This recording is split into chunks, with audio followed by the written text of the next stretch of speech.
नमस्कार, माउन्टेन समाचारमा स्वागत छ। म मञ्जु कार्की। नमस्कार, म पुष्पाश्री कार्की। सुरुमा मुख्य समाचार।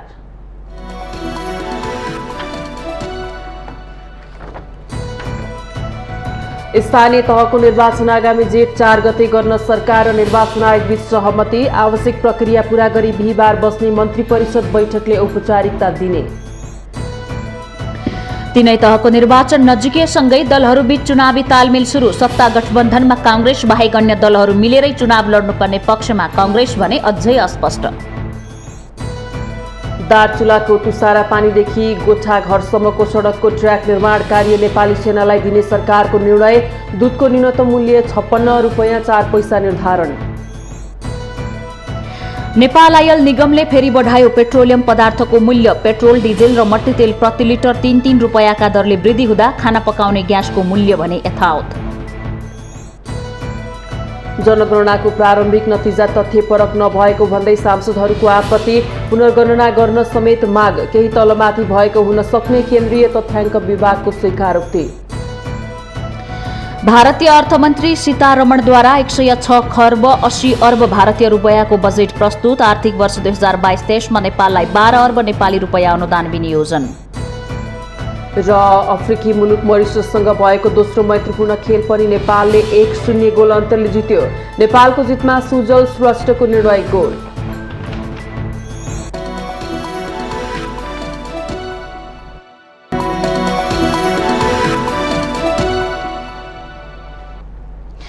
अब समाचार विस्तारमा। निर्वाचन आयोगले स्थानीय तहको निर्वाचन आगामी जेठ 4 गते गर्न सरकार समक्ष प्रस्ताव गरेको छ। मंगलबार प्रधानमन्त्री शेरबहादुर देउबासँगको भेटमा निर्वाचन आयोगका पदाधिकारीहरूले स्थानीय तहको निर्वाचन आगामी जेठ 4 गते गर्नुपर्ने प्रस्ताव गरेका हुन्। प्रधानमन्त्रीसँग आयोगले 2079 साल जेठ 4 गते निर्वाचन गर्न मिति प्रस्ताव गरेको आयोगका प्रवक्ता शालिग्राम शर्माले बताउनु भएको छ। प्रधानमन्त्री देउबाले आवश्यक प्रक्रिया पूरा गरी आयोगले प्रस्ताव गरेको मितिमै निर्वाचन गराउने वचन दिएको प्रवक्ता पौडेलले जानकारी दिनुभयो। प्रधानमन्त्री देउबाले स्थानीय तहको निर्वाचन मिति आयोगसँगको परामर्शमा नै तोकिने जानकारी दिएको प्रवक्ता पौडेलले बताउनु भएको छ। उहाँले स्थानीय तह निर्वाचन एकै चरणमा गर्ने गरी कुरा अगाडि बढेको पनि बताउनु भएको छ। टिमसँग आयोगको भेटघाट भयो। ज्येष्ठ 4 गते निर्वाचन गर्न मिति प्रस्ताव गर्यो र त्यसको लागि आयोग पूर्ण रूपमा तयारी अवस्थामा रहेको कुरा पनि आयोगले बतायो र सो अवसरमा सामान्य प्रधानमन्त्रीज्यूबाट आवश्यक प्रक्रिया पूरा गरेर आयोगले तोकेको मितिमा निर्वाचन गराउने कुरा उहाँले जानकारी दिनुभयो। प्रधानमन्त्री देउबाले गृह मन्त्रालयलाई आवश्यक सुरक्षा व्यवस्थाको बन्दोबस्त गर्न पनि निर्देशन दिइसकेको आयोगले जनाएको छ। स्थानीय तहको निर्वाचन व्यवस्थापनका लागि कानून बमोजिम आयोगलाई सामान्यतया 120 दिन निर्वाचन अवधि आवश्यक पर्ने भए पनि स्थानीय तहको निर्वाचनलाई लक्षित गरी आयोगले मतदाता नामावली संकलन, मतदान स्थलको पुनरावलोकन र निर्धारण तथा निर्वाचन सम्पन्न गर्न आवश्यक पूर्व तयारीका अन्य कार्यहरू निरन्तर गरिरहेकोले आयोगले प्रस्ताव गरे अनुसार निर्वाचनको मिति तोकिएमा स्थानीय तहको निर्वाचन सम्पन्न गर्न आयोग तयारी अवस्थामा रहेको स्पष्ट गरेको छ। स्थानीय तहको निर्वाचन बारे परामर्श गर्न आयोगका पदाधिकारी प्रधानमन्त्री निवास बालुवाटार पुगेका थिए। छलफलमा गृहमन्त्री बालकृष्ण खाड, सूचना तथा संचार प्रविधि मन्त्री ज्ञानेन्द्र बहादुर कार्की, कानून न्याय तथा संसदीय मामिला मन्त्री दिलेन्द्र प्रसाद बडु, महान्यायाधिवक्ता खम्बहादुर खाती लगायतको उपस्थिति रहेको थियो।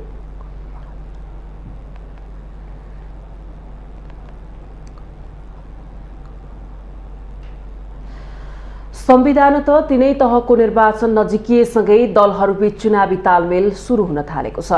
सत्ता गठबन्धनका दलहरूमा नेपाली कांग्रेस बाहेक अन्य दलहरू मिलेरै निर्वाचनमा जाने पक्षमा देखिएका छन्। तर गठबन्धन नेतृत्वकर्ता नेपाली कांग्रेसभित्र निर्वाचनमा एक्लै जानुपर्ने आवाज उठिरहँदा गठबन्धनको भविष्य अन्यलमा देखिएको छ।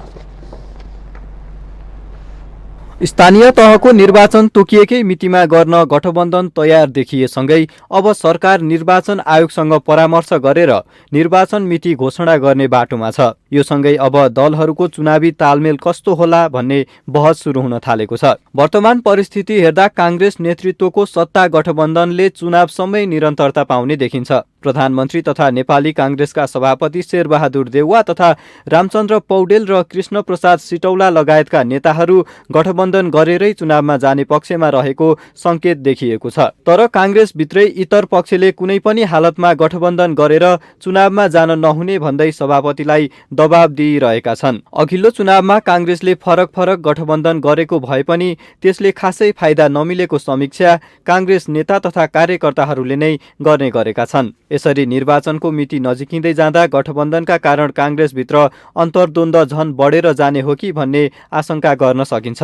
गण्डकी प्रदेशका मुख्यमन्त्री तथा नेपाली कांग्रेस नेता कृष्णचन्द्र नेपाली तत्काल गठबन्धन तोड्न नहुने धारणा राख्नुहुन्छ। होइन, आवश्यकता भन्दा पनि राजनीतिमा इमान्दारिताको पनि कुरो हुन्छ र हिजो जसरी एउटा 2/3 दम्बका आधारमा या एउटा असहिष्णु तरिकाले संविधानलाई मिच्ने काम भयो र यो संसदलाई बीचबीचमा भङ्ग गर्ने कामहरू भए, सारा अधिकारहरू जुन एक ठाउँमा राख्ने प्रवृत्तिको जो सुरुवात भयो, यी सबैका विरुद्ध जब हामी एक ठाउँमा बस्यौँ भनेपछि त्यो इस्युलाई पर्मानेन्टली त्यो प्रवृत्तिलाई चाहिँ गर्नको लागि पनि गठबन्धनलाई लिएर अगाडि बढ्न जरुरी छ भन्ने मलाई लाग्छ। यता सत्ता गठबन्धन सम्बद्ध नेकपा माओवादी केन्द्र, नेकपा एकीकृत समाजवादी र जनता समाजवादी पार्टी जसपाका नेताहरू गठबन्धनलाई 3वटै निर्वाचनमा कायम राख्नुपर्ने पक्षमा छन्। पछिल्लो समय प्रधानमन्त्रीले गठबन्धन तोड्ने अभिव्यक्ति दिनुभएको भ्रामक प्रचार भइरहेको र प्रधानमन्त्री गठबन्धन तोड्ने पक्षमा नरहेको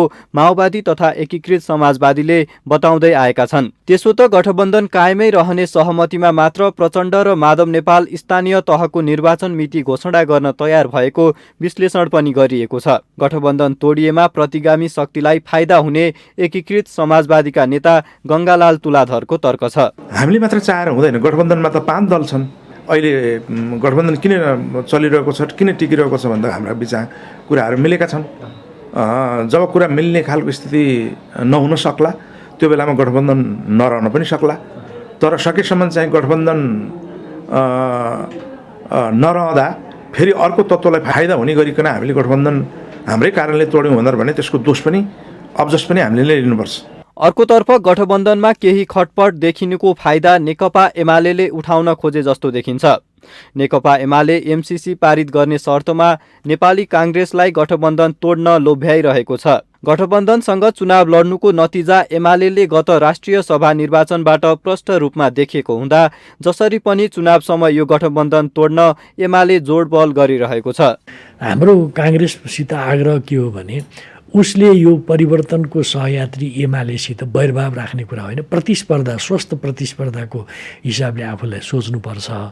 र कांग्रेसका कतिपय नेताहरूले यो गठबन्धन अप्राकृतिक छ, यो गलत छ, यो प्रतिगमनलाई सघाउने कुरा हुन्छ भनेर भन्न थाल्नु भएको छ। यो खुसीको कुरा हो र कांग्रेससित हाम्रो सम्बन्ध भनेको सहकार्य र प्रतिस्पर्धाको हो। नेकपा एमालेको उक्सावट गठबन्धन दलहरूको अडान र कांग्रेसकै आन्तरिक अन्तर्द्वन्द्वको भुमरीमा प्रधानमन्त्री देउवा फस्नु भएको छ। अर्कोतर्फ गठबन्धन तत्कालै तोडे अघिल्लो चुनावमा जस्तै माओवादी र नेकपा एमाले मिल्न सक्ने र पुनः पराजित हुन सक्ने डर पनि देउवालाई रहेको छ। सत्ता र शक्ति सन्तुलन मिलाउन सिपालु देउवा गठबन्धनको बैशाखी टेक्न तयार हुनुहोला वा गठबन्धन तोडेर एक्लो उभिने साहस गर्नुहोला, आगामी दिनले देखाउनेछ। माउन्टेन टेलिभिजन एचडीका लागि सुजन चालिसेको रिपोर्ट।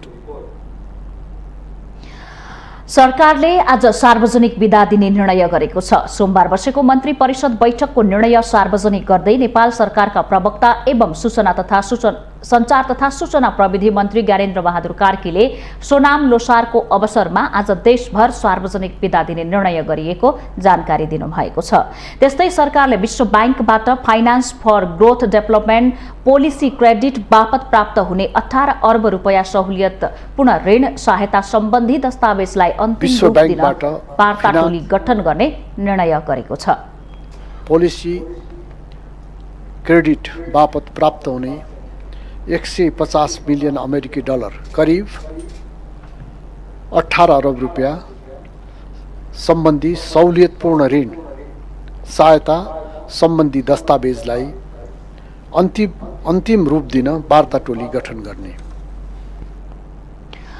प्रवक्ता कार्कीले नेपाल टेलिभिजनको अध्यक्षमा 4 वर्षका लागि समीर जङ शाहलाई नियुक्त गर्ने निर्णय गरेको पनि बताउनुभयो। सरकारले दार्चुलाको तुषारा पानीदेखि कोठार घरसम्मको 4 किलोमिटर सडक खण्डको ट्र्याक निर्माण कार्य नेपाली सेनाबाट गराउन स्वीकृति दिने, नेपाल खुल्ला विश्वविद्यालयको उपकुलपति पदमा प्राध्यापक शिलु मानन्धरलाई नियुक्त गर्ने, सफा हिमाल अभियान 2020मा खटिने नेपाली सेनाका सदस्यहरूलाई हिमाल आरोहण गर्दा लाग्ने सलामी दस्तुर छुट दिने निर्णय गरेको पनि प्रवक्ता कार्कीले बताउनु भएको छ।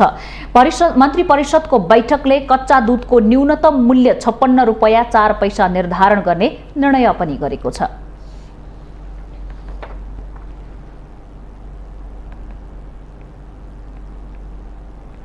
स्वास्थ्य तथा जनसङ्ख्या मन्त्री विनोद खतिवडालाई राज्य कोषको 2 अर्ब 50 करोड रुपैयाँ हिनामिनाको आरोप लगाउँदै नेकपा एमाले सम्बद्ध राष्ट्रिय युवा संघ नेपालले अख्तियार दुरुपयोग अनुसन्धान आयोगमा उजुरी दिएको छ।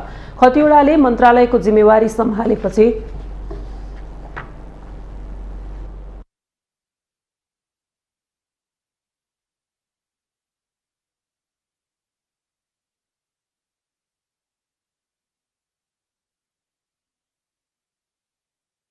कोरोना विरुद्धको 24 लाख डोज खोप हराएको र सोको मूल्य करिब 2 अर्ब 50 करोड रुपैयाँ रहेकाले हिनामिनामा मन्त्रीको संलग्नता रहेको भन्दै युवा संघले उजुरी गरेको हो। मन्त्री खतिवडा र यस कार्यमा संलग्न व्यक्तिहरू उप छानबिन गरी भ्रष्टाचार निवारण ऐन 2059 को दफा 3, 8 र 17 तथा अन्य कानूनी प्रावधान बमोजिम कारबाही गर्न माग गरिएको संघका अध्यक्ष किरण पौडेलले बताउनुभयो। उहाँले जनताको सुरक्षाको ग्यारेन्टी लिएको सरकार र स्वास्थ्य मन्त्रालय भित्रैबाट खोप हराउनु लज्जास्पद र जघन्य कदम भएको जनघाती कदम भएको टिप्पणी गर्नुभयो। 20 लाख डोज खोप हराएको छ। सरकारका जिम्मेवार व्यक्तिहरू स्वास्थ्य मन्त्रालयका सचिवले समेत सार्वजनिक सञ्चार माध्यममा 24 लाख डोज खोप हराएको स्वीकारिसक्नु भएको छ र आम जनताको 3 करोड नेपाली जनताको स्वास्थ्य सुरक्षाको ग्यारेन्टी लिएको सरकार र त्यसको जिम्मा लिएको स्वास्थ्य मन्त्रालय भित्रैबाट 24 लाख डोज खोप हराउनु भनेको अत्यन्त लज्जास्पद र अत्यन्त जनघाती कदम हो। अध्यक्ष पौडेलले मन्त्री खतिवडा विरुद्ध अख्तियार दुरुपयोग अनुसन्धान आयोग ऐन 2048 को दफा 3 बमोजिम उजुरी दर्ता गराएको बताउनुभयो।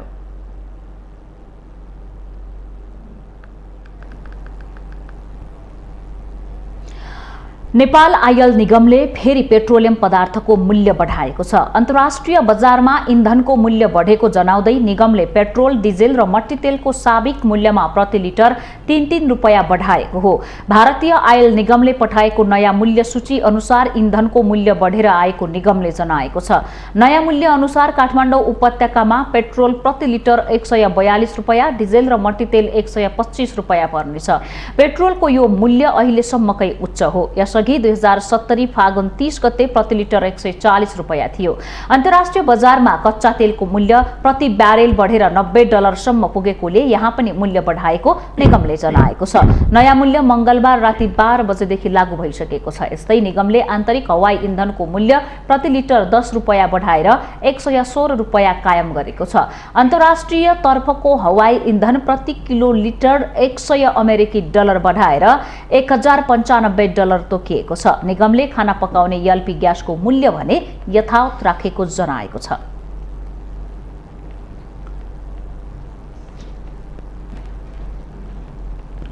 नेपाली कांग्रेसका महामन्त्री गगन कुमार थापाले केही दिनभित्रै नेपाल विद्यार्थी संघको महाधिवेशन गराउने बारे पार्टीले आवश्यक निर्णय लिने बताउनु भएको छ। महामन्त्री थापाले आउने शुक्रबार केन्द्रीय कार्य सम्पादन समितिको बैठक बस्ने तयारी भएको र त्यसले नेवी संघको महाधिवेशन बारे आवश्यक निर्णय लिने बताउनु भएको हो। उहाँले महाधिवेशन सम्पन्न गराउने वातावरण बनाउने काममा लाग्न पनि नेवी संघका नेता कार्यकर्तालाई निर्देशन दिनु भएको छ।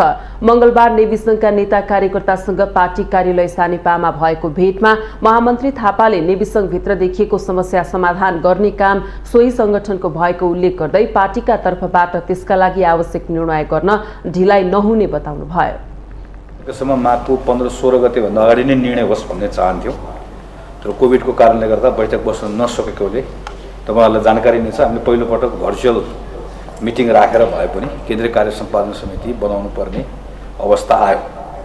हामी त्यो बैठक पनि के भर्चुअल मिटिङ गर्न नसकेको भए अहिले केन्द्र समिति बस्न सक्दैन थियो, केन्द्र समिति बस्न नसकेको कार्य सम्पादन बस्न सक्दैन थियो। त्यो कार्य सम्पादन बनाउनको लागि उपाय केही नभएपछि हामी केही दिन कुरेर हामीले त्यसरी बनाएको हो। त्यसो अब कार्य सम्पादन बस्छ, सम्भवतः शुक्रबार बस्ला, नभएदेखि 0 दिवस त्यसको लागि हामी तयारी गर्दैछौँ र त्यसबाट एउटा निर्णय पनि हुन्छ।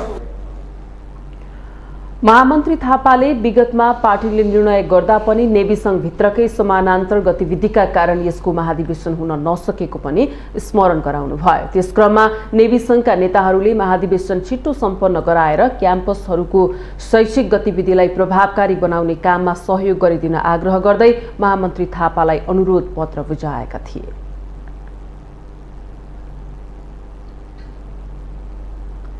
माउन्टेन समाचारमा पालो भएको छ विश्रामको।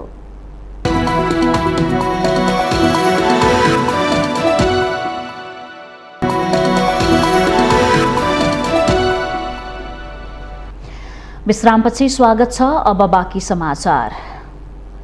गठबन्धनमा आबद्ध दलहरू नै एमसीसीमा एकमत हुन नसकेपछि कतै यसकै कारण वर्तमान सत्ता गठबन्धन भङ्ग हुने त होइन भन्ने आशंका उत्पन्न भएको छ। किनकि प्रधानमन्त्री शेरबहादुर देउवाले एमसीसीलाई संसदीय प्रक्रियामा अघि बढाउन चाहनुहुन्छ भने सत्ता साझेदार माओवादी केन्द्र र नेकपा एकीकृत समाजवादी यथास्थितिमा एमसीसी अनुमोदन गर्न नहुने अडानमा छन्। अमेरिकी परियोजना मिलेनियम च्यालेन्ज कर्पोरेसन एमसीसीका कारण सत्तारूढ गठबन्धन सङ्कटमा परेको चर्चा चल्न थालेको छ। प्रधानमन्त्री शेरबहादुर देउवा जसरी पनि एमसीसी संसदबाट पास गर्नुपर्ने अडानमा उभिँदा माओवादी केन्द्रका अध्यक्ष पुष्पकमल दाहाल प्रचण्ड र एकीकृत समाजवादीका अध्यक्ष माधव कुमार नेपाल भने यथास्थितिमा एमसीसी अनुमोदन गर्न नहुने पक्षमा देखिनुहुन्छ। त्यसो त दाहाल र नेपाललाई आफ्नो पार्टीभित्रको बढ्दो दबाव खेपिसक्नु छैन। त्यसकारण पनि एमसीसीले कतै नेपाली राजनीतिको आगामी डिस्कोर्स नै परिवर्तन गर्ने त होइन भन्ने आशंका उत्पन्न भएको छ। एमाले नेता भीम रावल एमसीसी विरोधी अभियानमा लाग्नु भएको छ। रावलले एमसीसी सम्झौताको विषयमा स्वाधीन नेपाली जनमतको दबावलाई प्रधानमन्त्रीले व्यवस्था गरेको आरोप पनि लगाउनु भएको छ। नेपालको स्वाधीनता, स्वतन्त्रता, नेपालको कानुन, नेपालको स्वतन्त्र परराष्ट्र नीति, नेपालको स्वाधीनता कहिल्यै कसैको अधीनमा नरहेको हाम्रो स्वाभिमानमा आँच आउने त्यो सम्झौताका प्रावधानहरूप्रति आँखा चिम्लेर अनि त्यसलाई पारित गर्ने भए गर, नभए म गठबन्धन सरकार नै भत्काउँछु वा यो सरकार नै भङ्ग हुन्छ, नभए म उपद्रव गर्छु भन्नु, यो हेर्नुहोस् कुनै देशको नागरिक हुँ भन्ने मान्छेलाई सुहाउँदैन। यदि कुनै नेताहरूले यस्तो भनेको छ भने यो चिन्तन भनेको राष्ट्रहित विरोधी चिन्तन हो। एमसीसीलाई संसदमा लैजान असहयोग गरेका तत्कालीन नेकपाभित्रको माओवादी खेमा र हालको माओवादी पार्टीका अधिकांश नेता कार्यकर्ताहरू एमसीसीको विपक्षमा उभिए तापनि अध्यक्ष दाहालले भने एमसीसीकै कारण गठबन्धन सरकार तलमाथि हुने भएका कारण आफ्नो आधिकारिक धारणालाई अझै स्पष्ट पार्न सकेको देखिँदैन। प्रमुख प्रतिपक्षी दल नेकपा एमाले एमसीसीलाई आफ्नो मुख्य राजनीतिक एजेन्डा बनाएको छ। गठबन्धन सरकारको आधिकारिक धारणा आएपछि मात्रै एमसीसी बारे निर्णय गर्ने भन्दै एमाले पर्ख र हेरको अवस्थामा देखिन्छ। किनकि एमाले गठबन्धन टुटाएर जतिसक्दो चाँडो स्थानीय चुनाव गर्न चाहन्छ। दाहाल र नेपालकै कारण एमसीसी पारित गर्न अवरोध भए एमालेसँग सहकार्य गरेर भए तापनि पारित गर्ने पक्षमा काङ्ग्रेस देखिन्छ। केपी सहकार्य त गर्नु पर्यो नि एमसीसी पास गर्ने मामलामा, यो राष्ट्रिय इस्यु हो त। केपी ओली पनि हिजो उहाँ चाहिँ सत्तामा हुँदा ल ल ल पास गरौँ भन्ने, अहिले सत्ता बाहिर हुँदाखेरि पर्ख र हेर भनेर त्यस्तो कुरा गरेर त हुँदैन नि त। त्यस कारणले सहकार्य त गर्नै पर्यो। एमसीसीको मामला त झन् नगरी भएन। सबै दलहरू सहकार्यमा गएर एउटै पोइन्टमा पुगिसकेपछि अनि त्यसपछि चाहिँ पास गर्ने राष्ट्रिय इस्यु भएको हुनाले काङ्ग्रेसले आफ्नो विचार राख्यो। काङ्ग्रेस सकारात्मक छ, तर पास गर्ने कुरा सबै दलको एकमत भएर एकजुट भएर आएपछि मात्रै पास हुन्छ। सत्ता गठबन्धनले बनाएको एमसीसी अध्ययन कार्यदलका संयोजक तथा पूर्व प्रधानमन्त्री झलनाथ खनालले एमसीसी सम्झौताका विषयमा 9वटा दस्तावेज भेटिएको खुलासा गर्नुले पनि थप तरङ्ग उत्पन्न भएको छ। गठबन्धनमा आबद्ध दल नै एमसीसीमा अझै एकमत नभई प्रधानमन्त्री शेरबहादुर देउवाले एमसीसीको संसदीय प्रक्रियालाई अघि बढाउन जोडबल गर्नुले या त एमसीसी पास हुन्छ या गठबन्धन तोडिन्छ भन्ने आशंका उत्पन्न गरेको छ। माउन्टेन टेलिभिजन एचडीका लागि क्यामेरामा केशव श्रेष्ठका साथमा बटुक राजगिरी, काठमाडौँ। अमेरिकाले अघि सारेको मिलेनियम च्यालेन्ज कर्पोरेसन MCC को चर्चा यति बेला उत्कर्षमा छ। कार्यान्वयन हुन संसदबाट पारित गर्नुपर्ने प्रावधानका कारण सरकारले मन्त्री परिषदबाट निर्णय गरेर संसदीय सचिवालयमा दर्ता गरेको 4 महिना बितिसकेको छ। तर वास्तवमै MCC के हो त भन्ने कुरामा जनता भने सुसूचित नै छैनन्। यति बेला मुलुकमा अमेरिकी सहयोग परियोजना MCC पास गर्ने कि नगर्ने भन्ने विषय चर्चामा छ। MCC संसदबाट पारित गर्न अहिले सत्ता आबद्ध दल र प्रमुख प्रतिपक्ष सहितका अन्य दलहरूलाई फकाउने खेलमा प्रधानमन्त्री शेरबहादुर देउवा लागिरहनु भएको छ। कोही नेता MCC पारित गर्नुपर्छ भन्ने अडान गर्छन् त कोही पारित गरेमा देशको सार्वभौम सत्ता नै संकटमा पर्न सक्ने टिप्पणी गर्छन्। तर विडम्बना के छ भने MCC राष्ट्रहितको पक्षमा छ अथवा राष्ट्रहित विपरीत भन्ने कुरा देशका आम नागरिकलाई सुसूचित पार्ने काम कसैले पनि गरेको छैन। के छ जनता पनि बाँडिएका छन् के, कोही कुनै पक्षका छन्, कोही कुनै पक्षका छन्। जो जसको पक्षमा छ ऊ त्यही भाषा बोलिरहेछ। निष्पक्ष जनतालाई सोध्नुभयो भने यही हो डिफेक्ट छ। हामीले सुन्दाखेरि कहिले यसो हेर्दाखेरि टिभीमा हेर्दाखेरि राम्ररी देखिन्छ, कहिले हेर्दाखेरि होइन यो त धेरै खतरनाक चिज हो भने पनि देखिन्छ। पछि त्यसको डिटेल हामीले त्यति डिपली पब्लिकहरू जाँदैनन्। MCC के हो भन्ने किसिमको कुराहरू चाहिँ अझ मैले बुझेअनुसार चाहिँ जनताले बुझ्ने हिसाबले चाहिँ यसमा के छन् भन्ने किसिमका कुराहरू साधारण जनताले बुझ्ने हिसाबले आइसकेको छैन। जस्तो म आफै भन्दाखेरि पनि मैले वास्तवमा मिलेनियम च्यालेन्ज कर्पोरेसनको बारेमा विस्तृत अध्ययन गरेको छैन। त्यस कारणले गर्दाखेरि यो अध्ययन नगरेको कुराहरू यो हुन्छ हुँदैन भन्ने किसिमको कुराहरू बोल्न नसक्ने अवस्था छ अहिलेको अवस्थामा। MCC अमेरिकाले नेपालका लागि दिने अनुदान भनिएको छ। सरकारले सबै दलसँग MCC का विषयमा छलफल अघि बढाएर सबैको सहमतिमा नै अगाडि जाने भनेर बताउँदै आएको छ। तर जनतालाई MCC कुन चरीको नाम हो भन्ने पनि थाहा छैन। जनता पनि राजनैतिक दलसँग MCC को पक्ष विपक्षमा बाँडिएको केही सर्वसाधारणको आरोप छ। कोहीले त MCC सम्झौता पत्रमा उल्लेखित बुँदाहरूको अध्ययन गरी राष्ट्रको विकासमा सहयोग हुन्छ भने पारित गर्न मिल्ने बताउँछन्। तपाईँ अहिले यी राजनीति पार्टी राजनीतिका दल जुन नेताहरू छन् उहाँहरूको बिचमा मात्रै कुरो भइरहेछ। यहाँको नेताले सर्वसाधारणलाई तल्लो स्तरदेखि MCC भनेको यो हो भनेर पहिला बुझाउनु पर्छ हैन। उहाँहरू त के छ भने आफ्नो स्वार्थको लागि गठबन्धन सरकार होस् या प्रतिपक्षमा बसेको होस् हैन, उहाँहरू चाहिँ आफ्नो स्वार्थको लागि जस्तो लाग्छ। राज्य संयन्त्र सञ्चालनको चाबी हातमा लिएर बसेका राजनीतिक दलका नेताहरू भने आफ्नो दुनो सोझ्याउनकै निमित्त शीर्ष भेटघाट गर्दैमा व्यस्त छन्। दूर दराजमा रहेका जनताहरूलाई भने सामान्य रूपमा आफ्नो स्वास्थ्य बिग्रिए पनि औषधि उपचार गर्न समस्या छ। जनताको अवस्था कस्तो छ भन्ने कुरा सरकार अवगत नभएको भने पक्कै होइन। तर राजनीतिक आजीविकालाई अगाडि बढाउनकै लागि पनि जनताको दुःखप्रति सरकारले अनदेखा गरिरहेको छ। यस्तो अवस्थामा आम जनताका लागि भने MCC होस् वा अरू कुनै सन्धि सम्झौता सबै खाली कागलाई बेल पाक्यो हर्ष न विस्मात भने झैं हुन पुगेको छ। मुलुकको प्रधानमन्त्री जस्तो गरिमामय पदमा रहनुभएका प्रधानमन्त्री शेरबहादुर देउवाले MCC कसरी पारित गर्ने भन्नेतर्फ लागि परिरहनु भएको छ भने केही दलका नेताहरूले यसलाई खारेज गर्नेतर्फ लागि परिरहेका छन्। राजनीतिक दल बीच पक्ष विपक्ष पारित गर्ने अथवा खारेज गर्ने भन्नेतर्फ लडिरहेको अवस्थामा मुलुकका जनताले के चाहन्छन् भन्नेतर्फ कसैको ध्यान पुग्न सकेको छैन। माउन्टेन टेलिभिजन HD का लागि क्यामेरामा निखिल कपाली र विवेक श्रेष्ठका साथ बिन्दु अधिकारी, ललितपुर। महाकाली नदीमा पुल निर्माणका लागि नेपाल र भारत सरकार बीच सम्झौता भएको छ। मंगलबार भौतिक पूर्वाधार तथा यातायात मन्त्री रेणुकुमारी यादवको उपस्थितिमा मन्त्रालयका सचिव रविन्द्रनाथ श्रेष्ठ र नेपालका लागि भारतीय राजदूत विनय मोहन क्वात्रा बीच दार्चुला नेपाल र धारचुला भारत जोड्ने महाकाली नदीमा पुल बनाउने सम्झौता पत्रमा हस्ताक्षर भएको हो। सिंहदरबार स्थित भौतिक पूर्वाधार तथा यातायात मन्त्रालयमा भएको सम्झौता हस्ताक्षर कार्यक्रममा मन्त्री यादव यादवले नेपालको विकासका हरेक क्षेत्रमा भारत सरकारको सहयोग रहेको भन्दै महाकाली नदीमा बन्ने पुलले नेपाल र भारत बीचको आवागमन सहज हुने बताउनु भएको छ। हस्ताक्षर भएको नेपालको सुदूरपश्चिम प्रदेशको दार्चुला र भारतको उत्तराखण्ड राज्यको दार्चुला जोड्ने महाकाली नदीमा बन्ने पुलले त्यस भेगका जनताले लामो समयदेखि प्रतीक्षा गरिरहेको सहज आवागमनको आवश्यकता पूरा गर्नेछ र त्यहाँका जनजीवन र नेपाल भारत सम्बन्धलाई अझै उचाइमा पुर्याउनेछ भन्ने मैले विश्वास लिएको छु।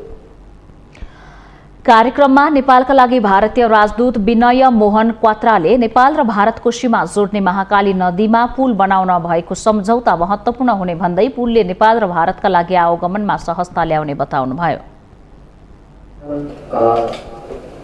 MOU that the two countries have signed today relating to the construction of bridge over Mahakali River at Dharchula, India and Dharchula, Nepal. राजदूत क्वात्राले नेपाल र भारतको तर्फबाट महाकाली नदीमा बनाइने पुलको काम दुवै देशको सहकार्यमा समयमा नै सम्पन्न हुने विश्वास लिएको पनि बताउनु भएको छ।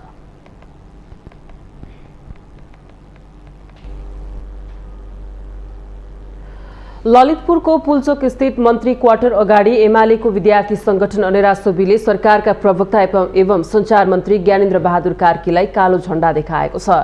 स्थानीय तहको निर्वाचनको मिति तत्काल घोषणा गर्न माग गर्दै प्रदर्शनमा उत्रिएको अनेरा सोबीले मन्त्री कार्की क्वार्टरबाट निस्कदै गर्दा कालो झण्डा देखाएको हो।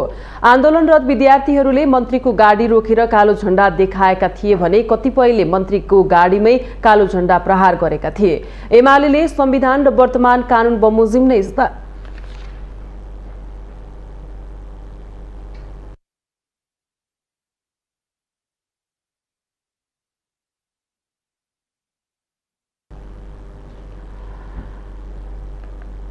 एमाले संविधान र वर्तमान कानून बमोजिम नै स्थानीय तहको निर्वाचन हुनुपर्ने बताउँदै आएको छ भने सत्ता गठबन्धनले जेठभित्र स्थानीय तहको निर्वाचन गर्ने सहमति गरेको छ। जेठमा स्थानीय निर्वाचन गर्दा वर्तमान स्थानीय तहको निर्वाचन ऐनमा संशोधन गर्नुपर्ने हुन्छ। गठबन्धन र सरकार भने ऐन संशोधनको तयारीमा जुटेका छन्। यसअघि अनेरा सोबिउले सभामुख अग्निप्रसाद सापकोटालाई कालो झण्डा देखाएको छ। सिन्धुपाल्चोक जाने क्रममा बनेपामा सभामुखलाई अनेरा सोबिउ काभ्रेले कालो झण्डा देखाएको हो। सोमबार साँझ मसाल जुलुस निकालेको अनेरा सोबिउ काभ्रेले मंगलबार बिहान सभामुख सापकोटालाई कालो झण्डा देखाएको हो।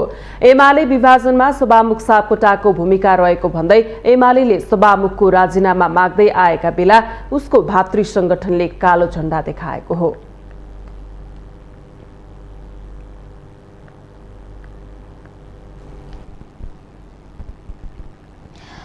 कोरोना भाइरस विरुद्धको 23,40,000 मात्रा मोडर्ना खोप नेपाल आइपुगेको छ। कोभ्याक्स सुविधा मार्फत विश्व बैंकको ऋण सहुलियतमा सोमबार र मंगलबार गरी 2 दिनमा 23,40,000 मात्रा मोडर्ना खोप नेपाल आइपुगेको खोप व्यवस्थापन महाशाखाले जनाएको छ। सरकारले कोभ्याक्स मार्फत विश्व बैंकको ऋण सहायतामा 40 लाख मोडर्ना खोप ल्याउने तय भएको छ। त्यसमध्ये 16,60,000 मात्रा खोप यस अघि नै आइसकेको छ।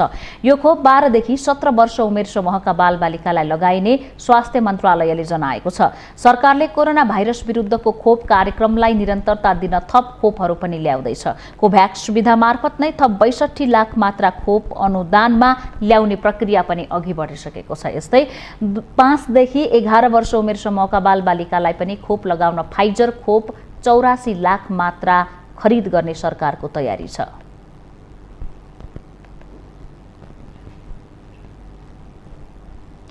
माउन्टेन समाचारमा पालो भएको छ विश्रामको।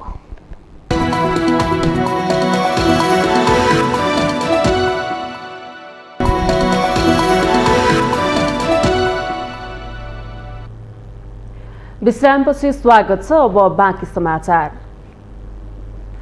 सर्वोच्च अदालतले कोरोना संक्रमणको जोखिम कायमै रहेको भन्दै सेवा कटौतीको निर्णयलाई माघ 28 गतेसम्म लम्ब्याएको छ। कोरोना संक्रमणको जोखिम यथावत रहेको भन्दै सर्वोच्चले सेवा कटौतीलाई निरन्तरता दिने निर्णय गरेको हो।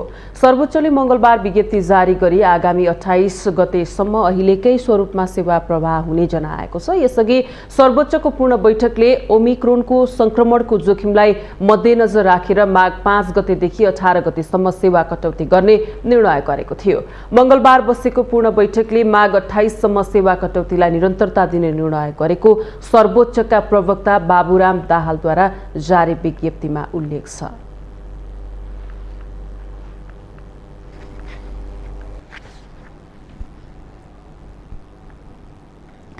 कृषि अनुसन्धान केन्द्र जौबारी इलाममा यो वर्ष उन्नत जातका आलुको बिउ उत्पादनमा वृद्धि भएको छ। आलुको बिउ उत्पादनमा वृद्धि भएसँगै इलाम जिल्लामा बिउ आलुको समस्या समेत हटेको छ। उत्पादित बिउ आलु नबिकेपछि 2 टन बढी आलु केन्द्रमा भण्डारण गरिएको छ। केही वर्ष अघिसम्म जिल्लामा रोप्ने सिजनमा बिउ आलुको हाहाकार हुने गरेको थियो, तर इलामको जौबारीमा रहेको कृषि अनुसन्धान केन्द्रले समस्या हटाउन बिउ आलुको उत्पादनलाई प्राथमिकता दिए हो। बिउ आलुमा इलाम जिल्ला आत्मनिर्भर भई माघ भन्दा पनि धेरै उत्पादन हुन थालेको छ। गत वर्ष यो मितिसम्म सम्पूर्ण हाम्रो उत्पादन भएको बिउ आलु बिक्री भइसक्थ्यो भनी यस वर्ष हाम्रो स्टेसनमा अझ 2 टन आलुको बिउ स्टक रहेको छ र बिउ खोज्ने कृषकहरू फाटाफुट्टा रूपमा मात्रै आएको अवस्था छ र जसले गर्दा के हुन्छ भन्दा इलाम जिल्लामा यहाँभन्दा बढी अहिलेको अवस्थामा बिउ उत्पादन गर्न आवश्यकता देखिँदैन र यही बिउ उत्पादनलाई नियन्त्रण दिनुपर्ने देखिन्छ। केन्द्रले यो वर्ष मात्र 14 टन बिउ आलु उत्पादन गरिसकेको छ। केन्द्र अन्तर्गतकै कालिकादेवी कृषि सहकारी संस्थाले 40 टन बिउ आलु उत्पादन गरेको छ। बढी उत्पादन लिन सकिने जनकदेव डेरी, खुमल सेतो र खुमल उज्जवल लगायतलाई उन्नत जातका आलु रोप्न प्रोत्साहन गरिएको छ। समुदाय स्तरमा उत्पादित आलुको बिउ बाहेक केन्द्रले बिउ आलु बिक्री गरेर यो वर्ष 11,50,000 राजस्व सङ्कलन गरेको छ।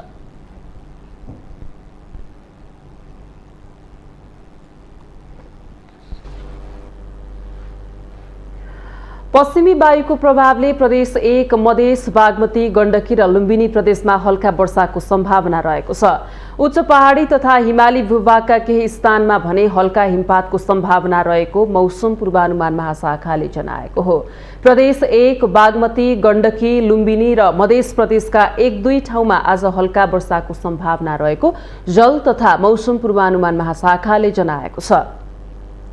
देशका उच्च पहाडी तथा हिमाली केही ठाउँमा हल्का हिमपातको सम्भावना रहेको छ। आज बेलुकीदेखि यसको प्रभाव थप बढ्ने सम्भावना छ। बेलुकादेखि पश्चिमी वायुको प्रभाव थप बढ्दै जाने र बिहिबार पश्चिम क्षेत्रमा तथा शुक्रबार देशैभर यसको प्रभाव रहने महाशाखाले जनाएको छ। पश्चिमी वायुको प्रभावका कारण बिहिबार बेलुका र शुक्रबार हल्कादेखि मध्यम वर्षा र हिमपातको सम्भावना रहेको महाशाखाले जनाएको छ। चिसो पनि थप बढ्ने मौसमविदको भनाइ छ। जल तथा मौसम पूर्वानुमान महाशाखाले नियमित बुलेटिन मार्फत 3 दिनको मौसम पूर्वानुमान सार्वजनिक गर्दै आएको छ।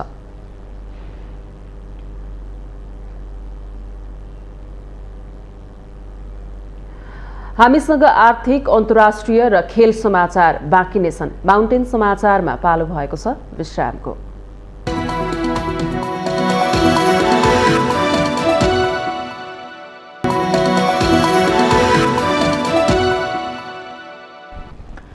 विश्रामपछि स्वागत छ। अब आर्थिक समाचार।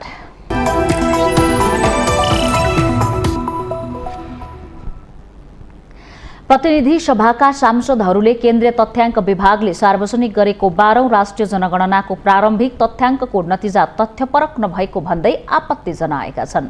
मंगलबार प्रतिनिधि सभाको अर्थ समितिको सिंहदरबारमा बसेको बैठकमा सांसदहरूले राष्ट्रिय जनगणनाको प्रारम्भिक तथ्याङ्कको नतिजा तथ्यपरक नभएको भन्दै आपत्ति जनाएका हुन्। नेकपा एमालेका सांसद एवं पूर्व अर्थमन्त्री सुरेन्द्र पाण्डेले काठमाडौँको जनगणनाको प्रारम्भिक नतिजा तथ्यपरक नहुनुको कारण स्पष्ट पार्न केन्द्रीय तथ्याङ्क विभागसँग माग गर्नुभयो। बढी हुन्छ, जहिले पनि हुन्छ, किन यो राजधानी हो। एक्सपेन्सन विभिन्न रूपले अस्थायी माइग्रेसन त यो संघीयताले पनि रोकेको छैन, अर्को हिसाबले पनि रोकेको छैन काठमाडौँ आउनेलाई। तर अरू जिल्ला बढ्ने र काठमाडौँ नबढ्ने किन होला, हैन? यो चिजमा अलिकति राम्रो हेर्नुहोस्। यसैगरी सत्तारूढ प्रमुख घटक नेपाली कांग्रेसकी सांसद प्रमिला राईले सही तरिकाले जनसंख्याको तथ्याङ्क नआएको भन्दै पुनः जनगणना गर्न सरकारसँग माग गर्नुभएको छ। उहाँले विदेशमा गएको नेपालीहरूको जनगणना गर्ने कार्ययोजना के छ भनी प्रश्न गर्नुभएको छ। कुनै समय कुनै वर्ष त उहाँहरू पनि आउनुहुन्छ, हामीले कसरी प्लस गर्ने त? यो जनसङ्ख्या हाम्रो नेपाली जनसङ्ख्या हो कि होइन, त्यसको तपाईँहरूसँग के अब चाहिँ कार्यक्रम छ, कार्ययोजना छ, त्यो पनि आउन पर्यो। सांसदहरूले उठाएको प्रश्नको जवाब दिँदै केन्द्रीय तथ्याङ्क विभागका महानिर्देशक नेविन लाल श्रेष्ठले कोरोनाको असहज परिस्थितिका कारण जनगणनामा केही तलमाथि भएको हुन सक्ने स्वीकार गर्नुभयो।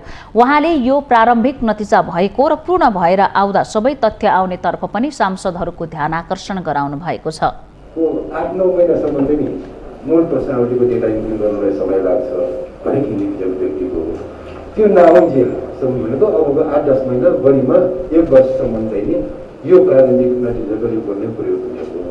यसले योभन्दा केही फरक पनि हुनसक्छ, किनभने अहिले गर्नलाई टोटल मैले यतिको घरमा गएँ, यति महिलाको गर्ने, यति पुरुषको गर्ने भनेको नतिजा मात्र हो र भित्रको अङ्क इन्क्लुड निस्किएपछि एक्चुअल त्यही हुन आउने हो। सोही अनुसार चाहिँ हामी गर्छौँ नि। तथ्याङ्क विभागका महानिर्देशक श्रेष्ठले जनगणनाको प्रारम्भिक नतिजाको कामलाई विभागले इमान्दारिताका साथ समयमै सम्पन्न गराएको पनि बताउनुभयो।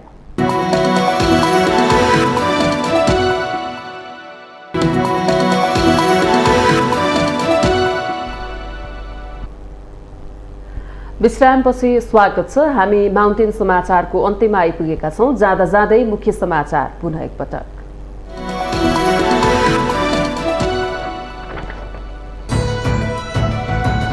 स्थानीय तहको निर्वाचन आगामी जेठ 4 गते गर्न सरकार र निर्वाचन आयोगबीच सहमति। आवश्यक प्रक्रिया पूरा गरी बिहिबार बस्ने मन्त्री परिषद बैठकले औपचारिकता दिने।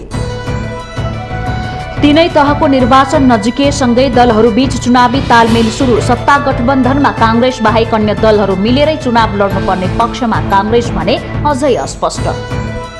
दार्चुलाको तुसरा पानीदेखि कोठाघरसम्मको सडकको ट्र्याक निर्माण कार्य नेपाली सेनालाई दिने सरकारको निर्णय।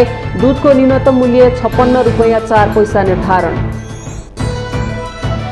नेपाल आयल निगमले फेरि बढायो पेट्रोलियम पदार्थको मूल्य। पेट्रोल, डिजेल र मट्टीतेल प्रति लिटर 3-3 रुपैयाँका दरले वृद्धि हुँदा खाना पकाउने ग्यासको मूल्य भने यथावत। जनगणनाको प्रारम्भिक नतिजा तथ्यपरक नभएको भन्दै सांसदहरूको आपत्ति। पुनर्गणना गर्न समेत माग केही तलमाथि भएको हुन सक्ने केन्द्रीय तथ्याङ्क विभागको स्वीकारोक्ति। भारतीय अर्थमन्त्री सीतारमणद्वारा 106 खर्ब 80 अर्ब भारतीय रुपैयाँ बजेट प्रस्तुत। आर्थिक वर्ष 2022-23 मा नेपाललाई 12 अर्ब नेपाली रुपैयाँ अनुदान दिने विजय। र अफ्रिकी मुलुक मोरिसससँग भएको दोस्रो मैत्रीपूर्ण खेल पनि नेपालले 1-0 गोल अन्तरले जित्यो। नेपालको जितमा सुजल श्रेष्ठको निर्णायक गोल।